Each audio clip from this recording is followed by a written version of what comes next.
Hello, welcome back to the channel. And today on The Big Interview, we have a very good friend of mine and a colleague, Mr. Andrew Cullen. Andrew, welcome to the show. Thanks, Adam. Lovely to be here. Great to see you. A little bit of background on our guest today. Andrew was my golf coach when I started playing the golf game over 20 years ago. Actually, I look so young still. It's amazing. It is amazing. We met in the southwest of England where I started playing. Andrew was the golf professional at my local club. But of course, he has his own story to tell today, which we will go into.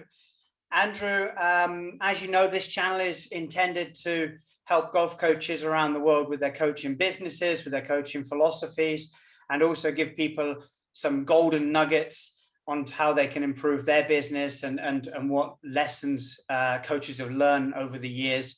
So we're looking to dig into your vast experience of the past and the present. Tell us a little bit about yourself and tell us a little bit about what you're doing coaching wise and how you're trying to grow the game of golf. Well, it's kind of a long history, you know. I was born with a golf club in my hands, yeah, more or less, because my father was quite a good player and my mother was club champion at her club. So, you know, golf's just been in the blood. And obviously after university, I went into my assistantship in Edinburgh, Royal Burgess and Bruntsfield, and then pro at Panmure, and then with the story obviously going down to Cornwall and now in Switzerland.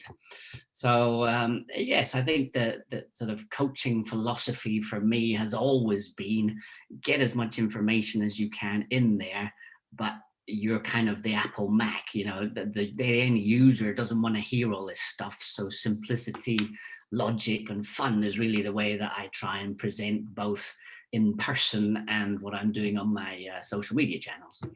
And so you asked also growing the game, and that's where I'm trying to go with that at the moment. The sort of frustration for me and the whole reason I started doing videos on social media was most of the stuff I saw was pretty boring. The lessons were too long, they were often too complicated. And I said, hey, if we're trying to attract people to the game, you really need to present this in a different way. And so that's my kind of ethos for the social media travels, which I'm sure we'll talk about later on as well. Absolutely. So yeah, like Andrew, we're going to put the links in later, but Andrew does a lot with social media and with videos. You have your own YouTube channel. And yeah, presenting the game very much in a fun way, but always giving useful information that can be, you know, implemented directly in the game. You're also doing a little bit of things in the direction of the future of growing the game. What can tell us a little bit about what your ideas are on trying to grow the game and who your target audience is? Yeah, I think there's still, even though we've had a COVID boost over the last few months, I still think the underlying problems that golf has is, you know, there's still image from non-golfers is it's still elitist, it's too difficult, it takes too much time. These things are still there. We haven't properly addressed those yet, in my opinion, and these things need to be addressed. So whether we're coaches or working in the golf industry, for me, I think presentation, how we present our sport to the non-golfer, who often has these preconceptions of what the sport is absolutely critical. We need to be breaking down those barriers. So just introducing golf in a more simple, more logical, more fun way is hopefully breaking down some of the barriers. Some of the feedback I get from my videos is actually from non-golfers. And it's really positive. They're coming to, wow, I didn't realize golf was being presented like that. I thought, yeah, well, that's the ultimate compliment for what I'm doing, really. Cool. What do you think other coaches could do or should be doing more to help the game of golf? Do you think coaches are doing enough generally to grow the game of golf, or are coaches more sort of focused generally on their own business and their own income? Or what could they be doing? What could we all be doing to grow the game more? I'm probably speaking very individually, very personally, but I don't think enough is being targeted at the 30-year-old plus, 40-year-old plus. There's a massive market. We went from the sort of end of the baby boomers, and we're in through that phase now. And it's people with more more income, more maybe not more time, so it needs to be more time efficient, which again is breaking down one of the barriers. So we need to be really targeting that audience. What can we do to help them learn faster, quicker, more online? Everybody's got their phone in their pocket, so they can take it down the driving range and learn and do. That's the sort of modern style. I think anything we can do to target that big growing market. I just hear coaches saying, yeah, we've got to do the youth and we've got to concentrate on the juniors, they're the future of the game. Absolutely. But as you know, as well as me, a lot of juniors come into the game and go out of the game. Whereas if we can really present the game well to the 30-plus-year-olds or the retired who are looking for something new to do, present all the positives, obviously, of being outdoors. It's obviously the COVID thing. People wanted to be outdoors. They wanted to be doing some activity that wasn't particularly necessarily boring, just walking. They wanted to have be with friends or be with their family, whatever. And if golf had just been invented, it would be an awesome sport. It'd be absolutely the boom sport. So we have to present that in a better way, not the old stuffy stuff. We really need to show what's available out there. And it is changing. I mean, some of the stuff I saw in America a few years ago at the show with the new driving ranges and people just come to the driving range with their mates and having a beer and having a burger and whacking balls and stuff. Brilliant, great stuff. Now, Andrew, you've got a diploma in sports psychology, and I know you're doing some stuff on the mental side. And one of the key sort of factors of playing golf is the health of the game, or how healthy it is for the mental, for mental well-being. Maybe you can just touch a little bit on that aspect of the game that you're bringing across. I know that some of your videos are based on it as well. What's your ideas on the health side of it, the mental health side of the game? Obviously, just being in the outdoors, getting away from the stress of work or even the stress of family life, whatever it is, going out on your own, going out with friends. But the whole, there's a lot of focus, obviously, on probably 99% of YouTube videos is technique. Now, the mental side of it, if the electrical and chemical impulse from here to the body part is not working properly because nervousness or block or whatever it is, then the technique's not going to come through. So it's very important that people also practice what's seen as sort of 90% of the game on the golf course, the mental game. So you need to be looking at how people deal with nerves. You need to be looking at their routines. Is it building them confidence as they go? You need to look at their thought process, whether it's very negative orientated, don't go out of bounds, don't go in the water, or whether it's more positive focused, where's my landing zone, that kind of thing. So it's simple, it's logical, but people generally don't practice it at all or properly.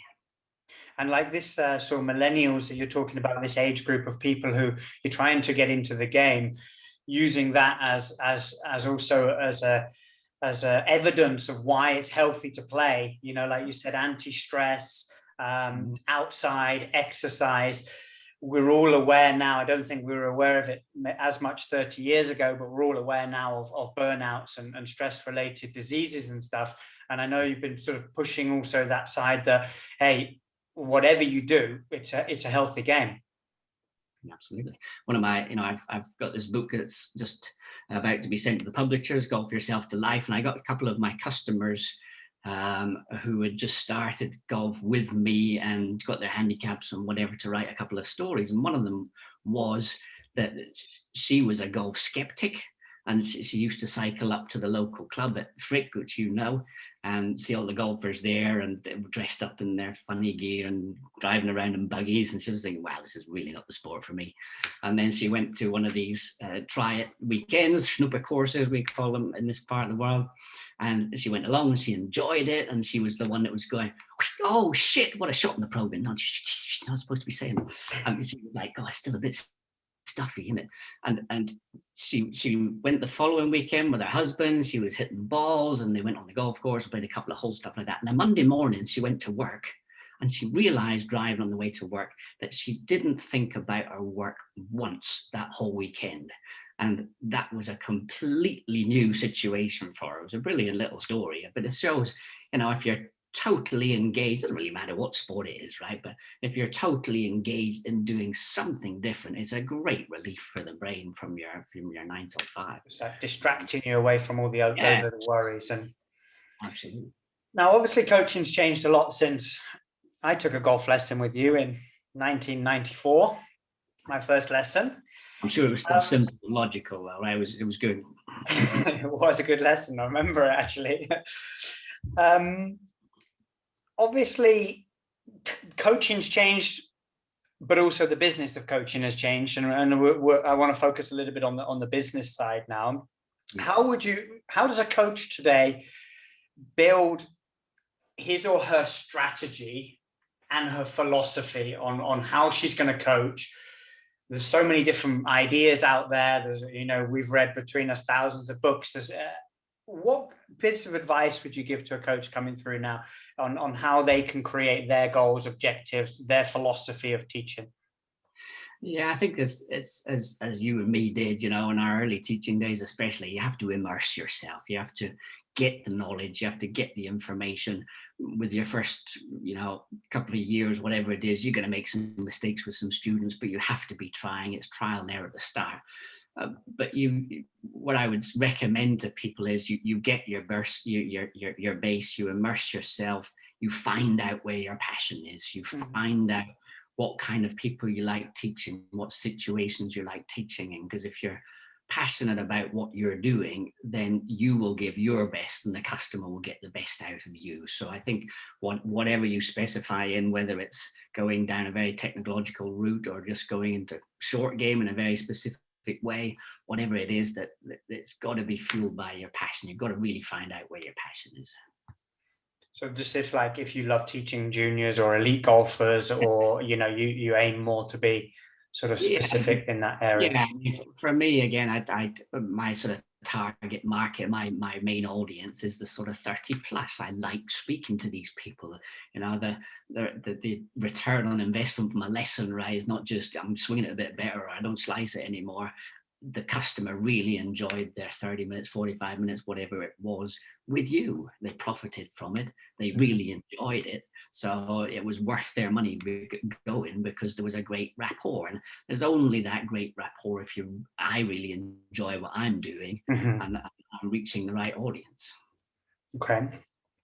So just what do you think the biggest changes have been since, well, obviously, when we met in the mid-90s, you'd already been coaching a long time. I was just coming new to the game, but you'd been coaching already up in Scotland, and then you moved down to the southwest of England. Since when you started your coaching career as an apprentice right through to today, what do you think the biggest changes have been in the world of coaching? Well, obviously technology is huge and it's taken the guesswork out. When we used to go just naked eye, watching people hitting balls, it took you a long time to learn how to make that player play better. And even just, me, I'm on the driving range every day with my iPad. The iPad is, for me, huge, not just helping me slow the whole thing down, but also showing the customer exactly the pictures that we don't want to see and the pictures that we do want to see. And as technology, the thing that I had a bit of a bugbear about was the price of it, the cost of it, and trying to really build that into the price of a lesson. So you can have all the brilliant instruments, force plates, TrackMan, whatever it is, but unless you're doing serious amount of lessons or you're charging a serious amount for the lesson, it's quite difficult to justify. But that's changing now. The technology is getting smaller and less expensive and better. And that's the good news for the coach. Again, you take the guesswork out of it. That's the main thing. That's where golf coaching has improved enormously. It's taken the guesswork out. We know more about biomechanics, how the body works efficiently, powerfully, healthily, etc., etc. Those are the big changes. And the technology is getting better. The danger is it puts us out of business a little bit. I almost have the picture that, the typical sort of Mike Adams thing. So he does all his measurements and your arm length from here to here and here to here, and you can predict more or less how the swing's going to go. Well, AI is getting so good. You can imagine at some point in the future, somebody just walks into the digital box, they do all the measurements, wants a couple of swings, and the AI says, yeah, you've got to do this, got to do that, got to do that, without the coach. I think we're a few years away from that, yeah, but it's going that way. I think that's where the importance of connecting with the customer and really sort of focusing on the enjoyment and emotion of the experience, which AI can't deliver, is pretty important, and will probably get more and more important. There is a chain of argument, a line of argument that coaches overuse the technology available to them. And that, like you just mentioned, obviously that connection with a person, that enjoyment of the lesson, and that relationship, which is so important with your customers, could be then pushed aside, and in its place is just technological feedback. How does a pro then sort of blend these things together, rather than just putting someone on a TrackMan and saying, listen, you're too steep, you're coming from outside, your club face is open, try this, try that, oh, that's better, now go away again. The technology has given us important information, but how do we still keep what you said? How do we still keep the important part of the lesson, the relationship, the emotional part, the fun part, as well as using the modern technology? I think it's really it's like I mentioned, it's an Apple Mac earlier. I feel like I'm sort of the keyboard and I've got all this massive information behind it, but the consumer just needs the end product. The consumer that doesn't necessarily also just want to say, I've got this terrible slice, can you get rid of my slice? He wants rid of his slice so he can enjoy his golf more, so he can enjoy his time out with his family more, because if he's hunting for balls all the time in the rough. So you're there more for just the technological correction. And you also need to translate that information into, okay, can this person do the correction the way we want it to do, and how does that fit to his natural movement? I think technology will struggle still to adapt the solution to the person. It can say, oh, you've got to swing the club from this direction. Well, if this is anatomically impossible for that person to do that, then I'm the guy that still needs to come between the technology and the solution to make the adaptation to make it happen. So it provides us with the information, but it doesn't necessarily provide us with the solution. Not necessarily, because it's still very individual. And that's where the coach needs to be knowledgeable enough to sort of... And the art of it, from what I think is the art of it, is really to do all that calculation before even the first words are said. You've got a very clear picture in your own head of how this is going to work. You've already asked him whether he's got sore back, sore hip, any false hips, any false joints, anything like that. So you've got an idea of how this guy can or can't move. And so you're saying, well, in your head, this needs to happen, this needs to happen. Can he do that? I think the best way to do that is, and then go for the solution with the customer. I think the whole processing needs to sort of happen before you just go, well, this is happening and this is angle and that. Spit out a load of numbers that maybe the customer wouldn't necessarily understand, for example. Just going back to the business aspect, what do you think a coach needs to do today in order to run a successful coaching business that he didn't need to do, or he or she didn't need to do maybe even 15 years ago? I mean, we've both been now in Switzerland 17, 18 years, knocking on that long. And that's more or less when my coaching first started on a full-time basis. What do you think you have to do today to be a successful coach that you didn't necessarily have to do back then? Well, as we've experienced through COVID, I think it's pretty important that you're not just totally relying on your one-to-one coaching with your local community. People know me because I've been around in this area for too many years, 12, 13 years, something like that. So people in the Basel area kind of know me. They've got an idea of my method, but the world doesn't know me. And particularly when we go into winter time, which for us is pretty difficult. Here we have some pretty hard winters. And if we're going to have more problems potentially in the future, like COVID, we really need to be addressing a worldwide audience. The worldwide audience needs to know us. They need to have reference to our methodology. So me building up my YouTube library gives an idea of people what I'm doing. When the book comes out, I've published my first online course, Golf is Mental.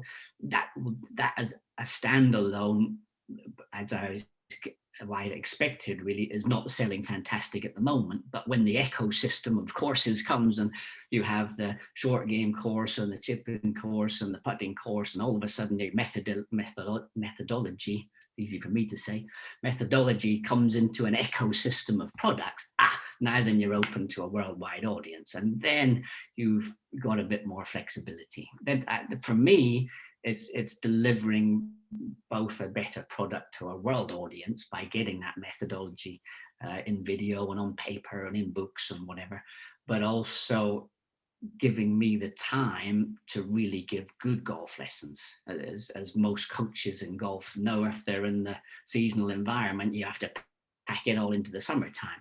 You know, at the end of a long day, sometimes the quality of what you deliver can suffer for that, and I don't want that to happen. So I'm no spring chicken, so I still want to teach until way past my retirement age, because I love what I do, but I need to pace myself, and I think that's going to help me pace myself over the season and over the years.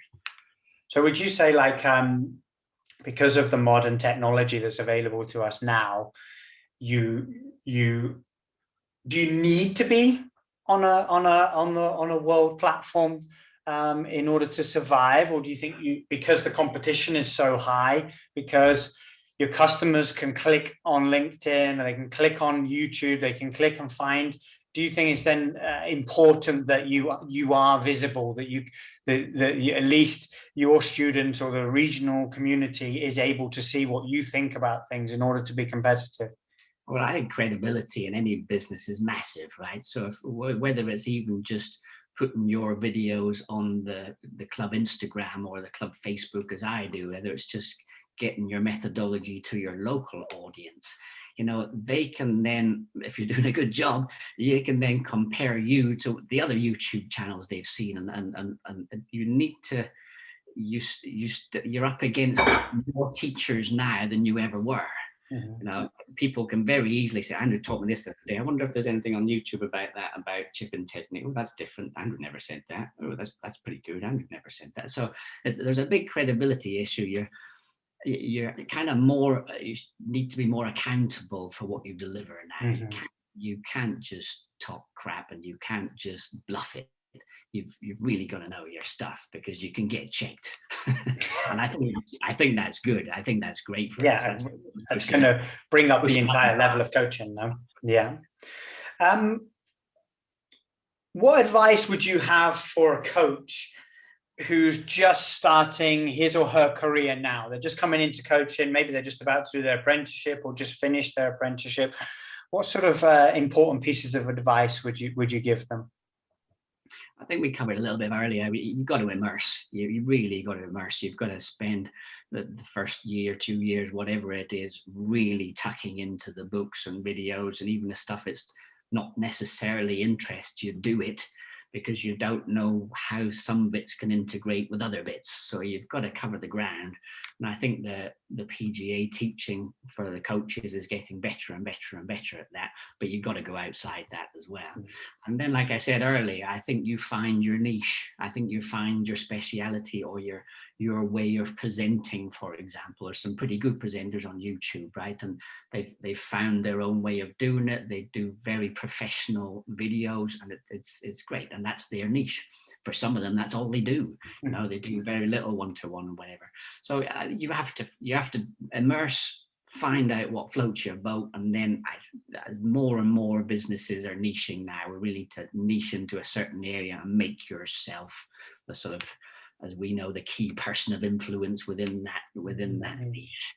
Yeah. So the lesson there is obviously you got to learn as much as you can, but then look early on in your career where your passion lies and the niches. That's what you'd advise. I think so, and I think you've also got to be ready to pivot a little bit. I mean, I came into this sport wanting to be a player. was off my head. Now, when I look back at it now, what I was doing, but I came into, I'd finished my university course and then came into golf thinking, yeah, I'm going to be a player. And I really didn't go right down the right way. So I had to pivot and go to PGA Pro. And I pivoted again because I thought director of golf sounded a great title, would be a lot of fun. It was a disaster. I hated it. Managing people, I found out, is not me. So I had to pivot again. So it really just focused on coaching since I came to Switzerland in 2003. And that's my area. That's where you feel your best. Yeah. Okay. Just switching back quickly to the current pandemic, COVID-19, unavoidable, I'm afraid. I know that my viewers of this channel hear it in every one of my interviews, but everyone's got their different take on it. And I think there's people out there that are worried about their livelihoods and not sure what they should and shouldn't do. That's why I want everybody's advice and everyone's experience on it. What are the main lessons you've taken from this pandemic in terms of your coaching, in terms of your business?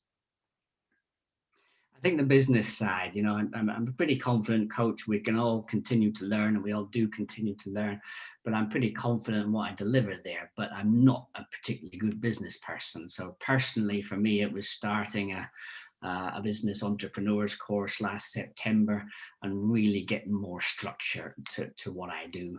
Getting my concept right, getting the offer of what I do online and one-to-one right, targeting my audience a little bit more, and not being more aggressive in the sales way, but just being a little more clever. And sales is always one you think you've got to do it, but it's some people have a bit of a sticking point with it. I had for years and years and years. And one of the things that came across in this course is, you know, you're not really selling somebody something, you're there to help them.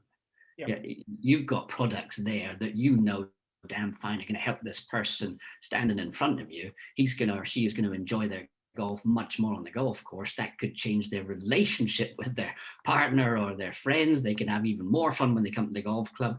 They could be less stressed when they go back to work. The golf lesson could be a life changer. You know, so why do I have to try and sell that? I'm just here it is the offer. This is what's involved. I think this can really help you because bingo, sale. So you've used the sort of pandemic to concentrate really on how making your business more focused, more target orientated, and learning more about that. Absolutely. I think one of the important things of you doing this channel really is that, certainly from my experience, I focused on coaching and I read and I studied and I read and I studied, but the business side of it was not organized. And I think the earlier you get organized, have some idea of how that business should be structured, firstly, and then secondly, delegate, get rid of the crap that you really don't like doing. As soon as you can afford not to do your accounts, or as soon as you can afford not to have to make the brochure yourself for your own, give it to somebody else who's better at it. Someone who's an expert in it, because we can't do everything, can we? We can't do everything. You know, and especially nowadays with Fiverr and Upwork and places like that, it's pretty easy to find these people, right? Mm-hmm. Great. Sticking with the business aspect, we've touched on, you know, that you want to have a more worldwide presence, or certainly a larger international presence in your business. But how has the business of coaching changed in the last 20 years? Now, I know you come from the generation where most golf professionals actually ran the shop. You know, and when I started, that was the case. You didn't really have your teaching pro who only coached. It was usually run the shop, the local pro shop. So how has that changed in the last 20 years, the actual coaching business of being a golf professional? Yeah, you're not going backwards and forwards. I've got to be back in the shop because Mrs. Jones is picking up her clubs, and then I go out on the driving range for 15 minutes. It's kind of different, and it's nice that we have the facilities. I think that's one of the big change over the 20 years, that the facilities for what we do are way, way better.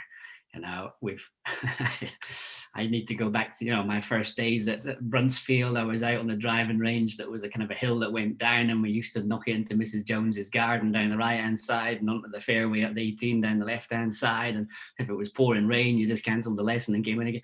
It's great to have these covered driving ranges, more measuring devices, again, less guesswork, and you can really focus on delivering what you're best at. You're not distracted doing other things. So I think for me, certainly coming to Switzerland, not having to do all these things, especially coming from a director of golf, as managing the green staff and then talking to the marketing person and then what advert's got to go in the paper next week. And this is like, I'm getting so far away from what I really like doing. And then to come into Switzerland, being on the driving range from in the morning, in the afternoon, in the evening, and focusing on what I'm best at. Only focusing on coaching, just coaching them. The facilities over the last probably at least 20 years are so much more comfortable to do that. Comfortably, and again, it's all about the environment when the customer comes, right? It's the environment you create, but it's the environment they're coming to. I'm very lucky, you know, to be teaching at Candor in the brilliant driving range now, really nice atmosphere, and also indoors in Basel, just in a nice private room where you can sit down, have a cup of coffee. That environment that is the facility and the environment you create within the facility is such an important part of the experience. And that's one of the biggest differences, because you just didn't have that before, did you? Oh, I used to get blown off the practice ground at Panmure. I was blowing a hoolie from the west. I was like, oh, can you do this lesson today, love? Just, get out of here. Yeah, it makes a big difference. You get, you know, the amount of lessons we cancelled, man, that's especially in Scotland, because the weather's rough a lot of the time, isn't it? So absolutely, it'd be July and August and you're blown off the golf course. Absolutely. Now, you've worked on your own game and alongside a lot of top coaches in your career. What, in your opinion, defines a top coach? You know, the real top guys, and how do they differ from the good coaches? Let's say the normal good coaches who do a good job. But what do the top guys do differently, in your opinion? I think mostly there's just no guesswork. They really study what's going on, and they won't give you their really well educated logical opinion until they know the knowledge. There's no bull, there's no waffle. It's just, right, you're doing this is happening, boom. Now, I know I went to Jean-Jacques Rivet in Nice. I don't think he said anything for the first 20 minutes. I was wondering if he was actually watching, but he would just be measuring on the force plates, looking at his video. He had a guy through the back who was helping him with all the technical stuff and consulting with him, and then coming back through. And I thought, they're doing a proper job here. And then when it came to, right, we sit down together, this is what's happening, it was just boom, boom, boom, boom, absolutely clear as day, what's happening, what we need to do, how we're going to work at that, not only on the driving range, hitting balls, but also in the fitness and mobility and all that kind of stuff. They just had it down to a T. It was really impressive, I'd say. So you say, like, the overall knowledge, but also the systematic approach, just really, you know, this is where you are now, this is what the numbers are saying, this is what you've got to do. Yeah, it's difficult to put it in words, but there's just, you feel the confidence in what they're delivering. Yeah. I think that really comes across. There's no question mark in their mind that they are doing absolutely the right thing for you. Mm-hmm. It's like when I went to, I went to Russell, you know him as well, and he was the same. I don't think he said anything 15 minutes. He was just like, all right, Andrew, come in. I know him, so it was all pretty comfortable and whatever already, but he just measured and he looked and he measured and he looked and he didn't say anything. There was no thought, well, this is a bit of this, but we're not sure whether to change that yet, and we'll maybe have a look at it. There was none of that crap. It was just like, right, here we go, boom, boom, boom, boom. Yeah, that's what we need to do. Here's the picture. That's what we need to change. We've already talked a little bit about your social media presence, and you do a lot on social media, videos and things. Just quickly, how can pros harness the power of social media? How has that helped your coaching, and how has it helped you present yourself? What can coaches do in this area, and why is it great to use it? Well, I think, again, in the two different aspects. One is your home market, And you might think, well, why am I doing online videos for my club members? But again, it's getting your methodology down. It's giving you some digital property, digital assets as well, that you can build up the library. So if somebody comes along, they say, I want a chipping lesson. I said, yep, okay, we'll do the chipping lesson. These are the things you need to work at, but have a look at video ABC from YouTube or whatever. So if you're getting your methodology down, it can really help you with your local market, not just trying to open up that to a world market or online market. So I think it's powerful in both those respects. It's credibility, as we said earlier, is key. And I think you need to show people you really know what the hell you're talking about. So you think the harnessing the power is more about building your reputation up through your credibility, and also having that sort of option to say to somebody, I want you to do this, look at this video, look at that video, check out what I've done before. Or and you need some skills to do that. I was lucky, in presentation, I used to do some singing in pubs and stuff like that, so I don't mind getting up in front of people and doing a seminar, or getting in front of a camera and pretending that it's an audience and playing the game with it, because I really enjoy that part of it as well. Sometimes it comes across, sometimes it doesn't, but it's coming across today, that's for sure. And when I first started doing these videos, I look back at them now, it's about 3 years since I started something like that, and you look back, God, what was I thinking about? It's absolutely awful. But I still make some balls ups with it. But it doesn't matter. I think it comes across again that I'm enjoying what I'm presenting, and therefore, even within just looking at the video, it creates again an atmosphere, an environment. Okay, this guy's quite entertaining, but he knows his stuff as well. So, and I think that it's definitely on a local level as well. If you can get onto your club at Instagram, if you can get onto your club Facebook, if you've got 300, 400, 500 people on your email list, and you're send I send them a MailChimp, and there's usually a video in there, so it's their quality content. It's not just sell, maybe a little blog as you do as well, just to inform people. It's not just a sales thing. So I think from that point of view, doing these little videos is really worthwhile. It takes a bit of time, but I think it's worth the investment. Yeah. Okay. Specifically now for business skills, so obviously not your coaching skills now, but what business skills do you require today, minimum? Like, I know we said you would obviously, some things, if you're not good at it, you just give them to experts, of course, especially when you can afford to, that you say, I'm not a graphic designer, so, and I need a graphic done, give it to an expert. But what do you think, like, if somebody's starting their coaching business now, and they want to learn the minimum business skills to be successful, what would you say those skills are, business skills? Charging the right price. Okay. And I really think you need to look at what you're delivering and say, right, I'm delivering, let's take it super basic, it's a 1 hour lesson. What am I delivering within that 1 hour lesson? Well, I'm on a fault fix. What are most people charging for that? They're charging 60 euros or whatever it is. Okay. And then I think you need to break that down and say, what am I really delivering? How good am I? What level am I at? What qualifications have I got? What experience have I got? What again, have I got my methodology down on paper? If you've written a book or you've got videos, everything gives you credibility to set that right price. And I think if you set the right price for what you're delivering, then the business pretty much just becomes right, am I presenting what I do in brochure form nicely? Is everybody clear what price I charge and what they get for that price? What workshops do I do? And then, obviously have some financial skills just to categorize that. Personally, again, I'd rather delegate. That's the easy way if you can afford to do it. But we know each other a long time, and we're also close friends. And you're very much a learning by doing. When you first set out,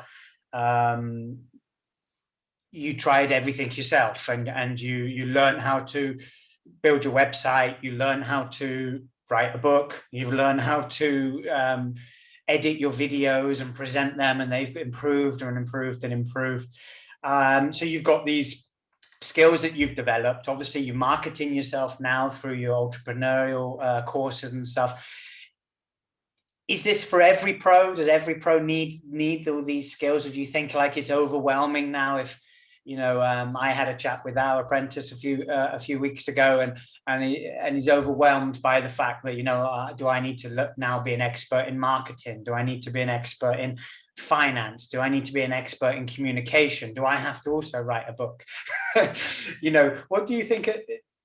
Is it a journey, and every pro should be looking at those aspects, or do you think a pro can just say, no, I'm not doing none of that, I'm going to concentrate on my coaching and giving it all away? I think it's individual. Yeah, I think it's very individual. I mean, you obviously need to find out what you like doing and what you don't like doing. Personally, for me, editing the videos is actually quite fun. You enjoy it? It's pretty time consuming, but I can do it the way, I'm as you know, my life's been built a lot on humor. My dad used to write jokes in the back of his diary and deliver them at different dinners and speeches and stuff like that. And we always used to watch all the funny programs on TV. My dad got the Radio Times, and he'd tick off, okay, we've got to watch Dave Allen tonight, and then Morecambe and Wise is at 8:00, so my whole life's based on humor. So that I don't mind doing the video things, because I can stick a little bit of humor in there and stick a little bit in there. So, and again, that's the passion coming through. So that's what's driving me, and what I don't mind doing. I actually quite enjoy doing. So as long as you're really focusing on the bits you're passionate about, sometimes it doesn't feel like work. If you're passionate about figures, and how much money did I make this month, and if I compartmentalize it and do it into graph form that says I made this much from my one-to-one coaching, and I did this much from my online, and I did this much from my online course sales, and you enjoy that, hell, do it, absolutely. So you're gonna just avoid doing the stuff you don't like doing. Yeah, I think, as you say, you've got to plunge in there, immerse, do everything, and then really find out what you can delegate and what you still want to hold on to. And sometimes it's difficult to delegate, right? You don't trust anybody.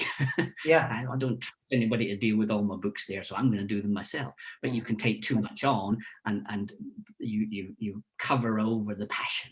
And suddenly what you're best at delivering doesn't come through, because you're slightly stressed out, as the apprentice basically said, there's too much happening. Well, he still needs to shine somewhere in what he's best at, and sometimes that can get in the way. I know it got in the way of me trying to do too much as a shop pro at Panmure. You're doing orders, you're doing invoicing, you're doing all the accounts, and then you're trying to sell in the shop, and then you're trying to give a lesson, and then you're going to you're on maybe the greens committee as well. So, and it's just too much. One last question.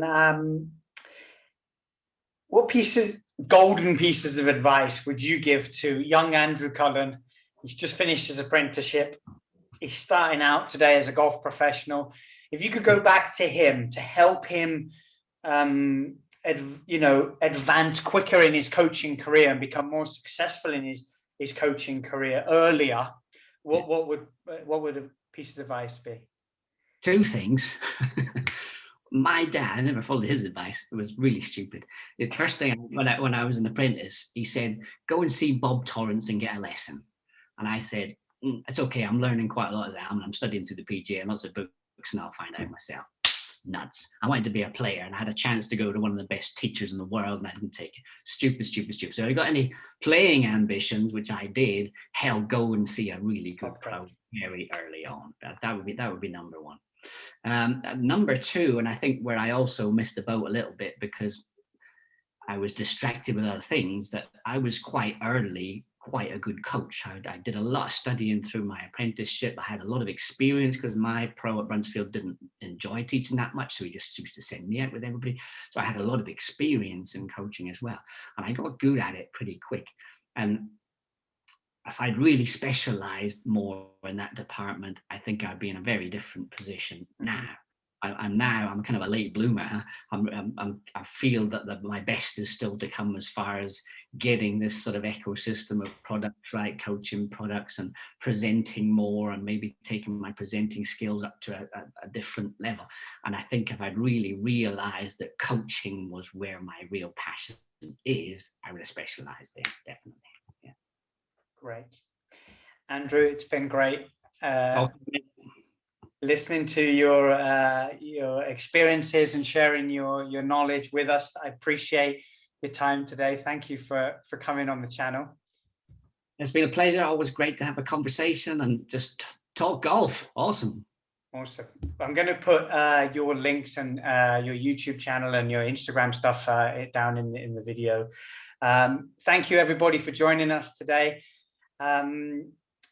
I hope you enjoyed the interview, and if you liked it, please like it, subscribe to the channel, and share it to anyone who you think can benefit from the advice and nuggets that were in the interview today. And we look very much forward to maybe seeing Andrew again on the channel sometime and coming back with more content coming your way again soon. So thank you very much for joining us. Bye-bye. Thank you.